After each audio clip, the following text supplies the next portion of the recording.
Hi, my name's John Cordy, and this video is about how to be a bit more Allan, and I don't mean partridge. Anyway, right, so I was looking at the tune Home yesterday. There's a couple of videos on the channel about how to play that if you're interested. You know, the one that goes...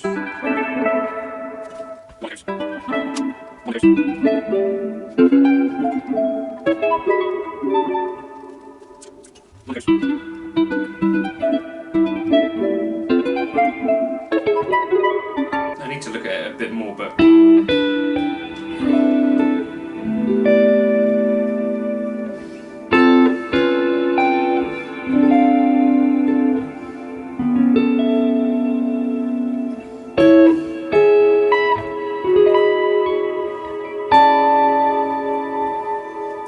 I was picking out one or two chords from this tune and just experimenting with them, and I ended up doing this kind of thing. So what we're taking is this idea of having... So the way that I'm viewing this particular chord is that I'm viewing it as a D major chord. So we've got an F sharp here, we've got a D, and then we've got an A.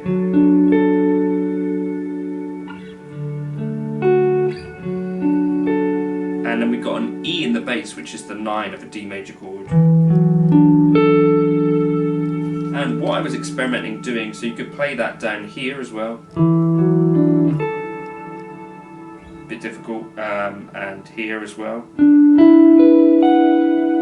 That's not it, but that's also part of the fun of this.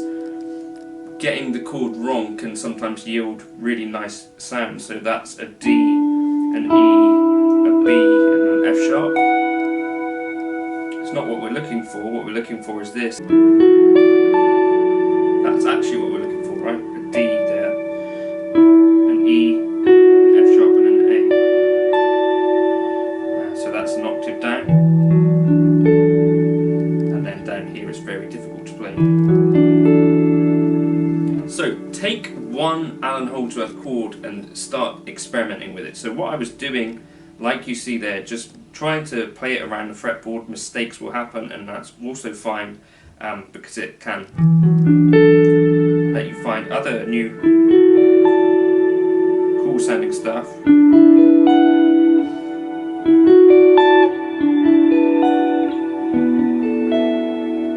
Like that, for instance, is something new to me, so I'll write this down.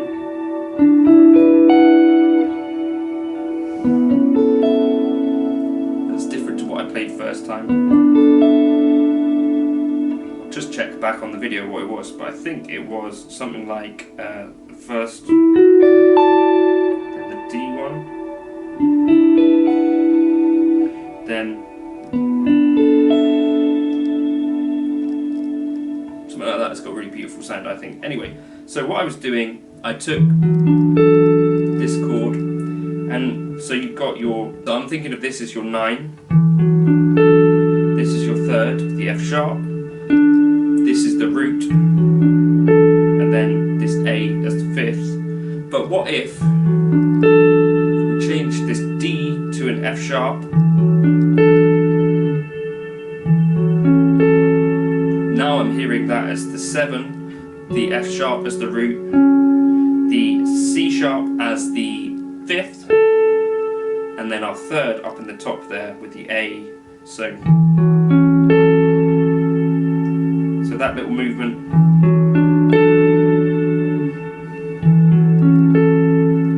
comes to you courtesy of some Allan Holdsworth inspiration, just messing around with one of his chords.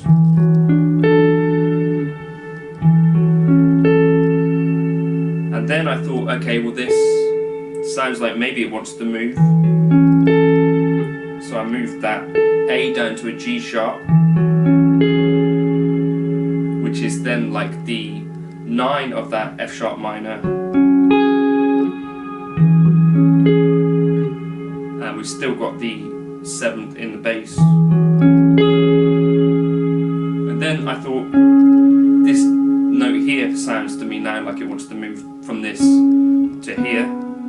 So then that becomes like an E major add 9 chord, because we've got the E, we've got the F sharp, then we've got the B, the 5th, and then the top we've got the G sharp.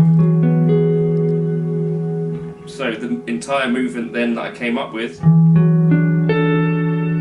just one note at a time.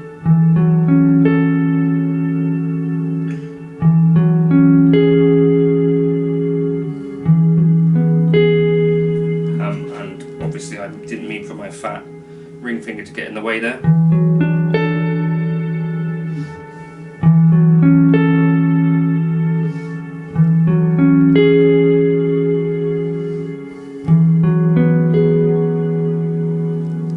Like that kind of thing, and you could play that again up here.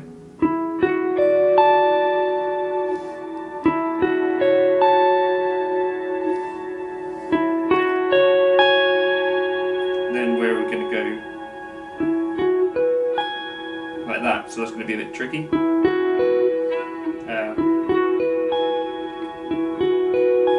There we go. So again.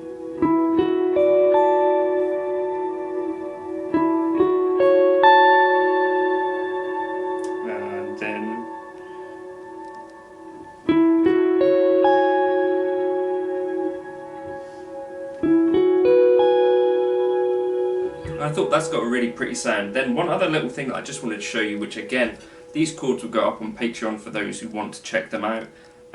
This kind of little thing, because I've found that some of this stuff, you'll find limitations to how far you can take these voicings, just because they're a little bit stretchy, as Allan Holdsworth had a tendency to be. So I've got this chord, so we've got an A in the bottom, then we've got a movement there of a sixth, up to an F sharp, then a B, and then a C sharp in the top, like a little cluster in the top. And the goal for me was, and this took me a bit of time, was to try and move that entire shape, and you move a note at a time, so each part of the voicing you only move diatonically one note away, and you get something, hopefully if I can do this. That's our starting point, then we move each note down one.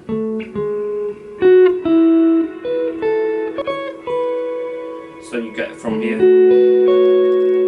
to here. Okay, two interesting sounding chords in their own right.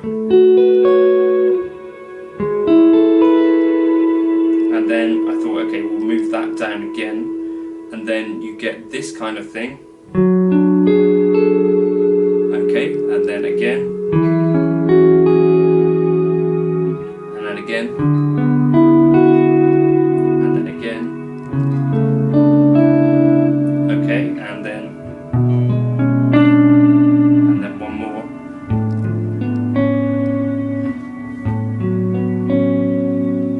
and that little mistake that I made out there, to me sounds really beautiful. So that's an A, an F, a B, sorry, and then our third there. So that ends up being like a flat six.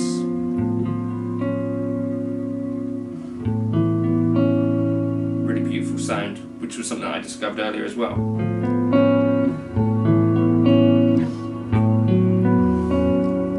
So just one more time, and again, like I say, this will be up on my Patreon for those folks who are part of that whole experience. And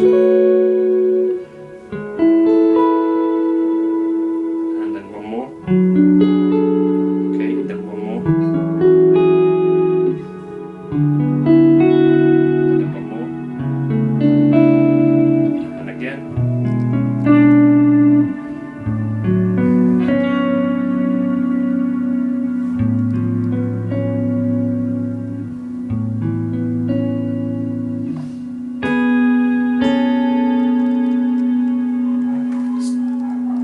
So that's the dogs telling me that's time to stop talking about that stuff, but that's kind of how I like to think about trying to do some of this stuff with just one or two of Allan Holdsworth chords, and give yourself like a little bit of a session trying to move those through the scale. So as I say, you move that kind of one note at a time and exploring the fretboard in that way. That's how you can come up with some cool ways to use these chords, and also I think help to get the idea of the chord.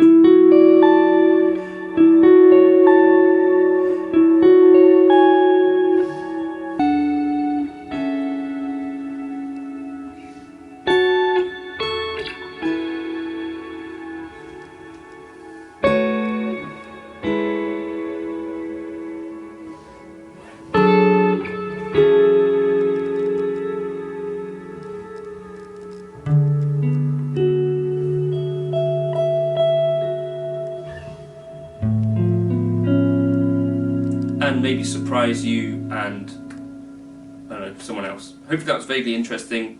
Feel free to like and subscribe, and like I say, I'll put up on Patreon that backing track and also my kind of tabs for this stuff that I've been messing around with today. Cheers! Hi, my name's John Cordy, and those among you who have played Tony Hawk's Pro Skater 2 may remember the tune Blood Brothers by Papa Roach, and this is how you play it.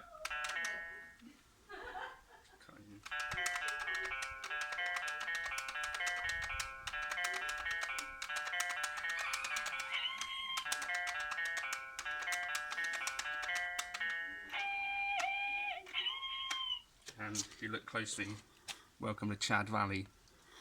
Population U.